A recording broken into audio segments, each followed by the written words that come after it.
How to enable save stories to archive on Instagram Lite. Hello guys, in today's video I'm gonna show you how to enable save stories to archive on Instagram Lite. First thing, open Instagram Lite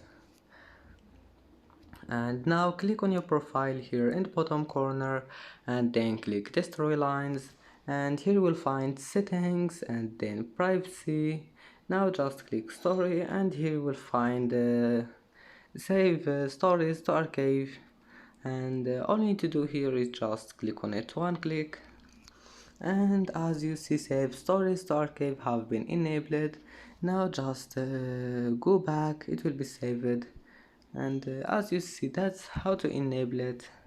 And that's it for today's video. Don't forget like and don't forget subscribe, and thank you for watching this video until the end, and see you in the next video.